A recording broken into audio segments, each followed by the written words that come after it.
Well, it's another epic fail for the Democratic Party. The DNC yesterday posted this chart on X showing how grocery prices compared to those, well, going all the way back, I think, to 2019. Democrats tried to paint President Trump as the bad guy, but it quickly backfired when everyone realized where things really started to go wrong. You see where the spike in prices is? That's in 2021.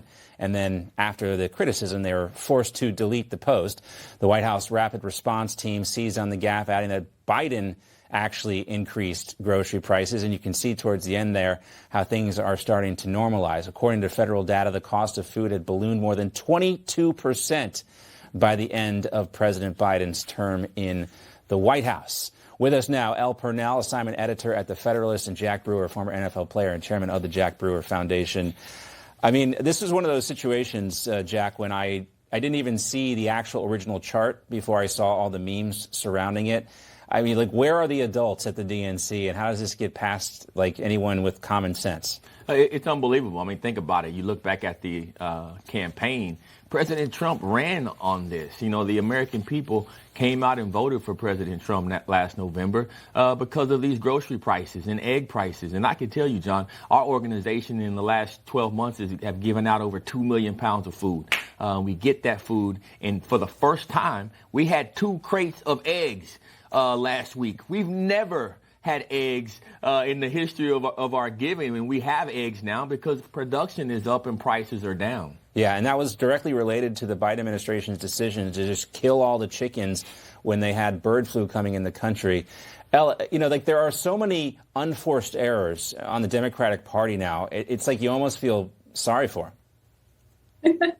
I mean, it's rare that one party gives the other party such a gift as this graph was, and it's definitely worth mocking. But it's also worth thinking about the fact that the media does this asking you to disbelieve with our eyes all the time. They did it during the Biden administration when anyone going to the grocery store could tell how bad inflation was.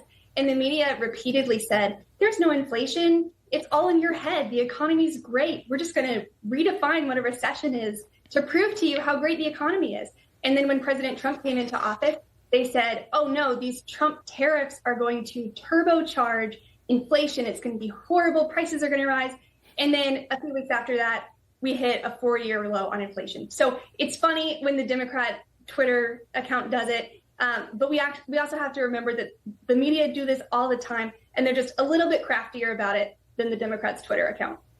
Yeah, just a reminder of how much things have changed in a year. So, yeah, they're not going to get away with it anymore. Now, speaking of inflation, we had President Trump meeting with Jerome Powell on Powell's turf yesterday. I don't know if it's whose turf it was, because there were hard hats involved. I think Donald Trump may be looking a little more comfortable in a hard hat than Jerome Powell. But they visited the Federal Reserve to inspect the ongoing renovation there that is way over budget. And this is the exchange that everyone is talking about. It looks like it's about $3.1 billion. It went up a little bit, or a lot. So the 2.7 is now 3.1. I'm not aware of that. Yeah, it just came out. Yeah, I haven't heard that from anybody at the Fed. Yeah, it just came out. Our notes had it about 3.1 as well. 3.1, 3.2. This came from us? Yes. I don't know who does that. You're including the Martin renovation. You just added. Our entire capital. Yeah, you just added in a third building is what that is. That's a third building. Well, no, but it's a building that's being built. No, it was built 5 years ago. We finished Martin 5 years ago. It's part of the overall work. But it's not new. Oh, Elle, you know, again, Donald Trump whipping out the receipts there for Jerome Powell. You can see him, like, visibly shaking there. What do you think? I mean, it was so funny watching Powell's face, because I'm pretty sure I've made that face on TV before when somebody says, but I mean, in this case, Trump is delivering the receipts in real time. I think Powell's argument is that we shouldn't count this fact that this money was spent because it was already spent, but it's still money being spent. It's still excessive amounts of taxpayer money being spent on this building. Yeah, he was the Fed chair then. He's the Fed chair now. He's in charge of this renovation, Jack. And I also, there were other moments too. Donald Trump was specifically asked if he was pressuring Jerome Powell to resign. He said he's not. But he did, pressure him a little bit to lower the interest rate. And he, earlier today talked about the fact that this is really the only thing holding the U.S. economy back from explosive growth. Things are going great. The stock market's up. Inflation is down, despite what Jerome Powell says. But Donald Trump keeping the pressure on the Fed to lower the interest rate, what would that do for the economy? I mean, it would be amazing for the economy. First off, people that are in their late 20s and early 30s could start buying homes again, John.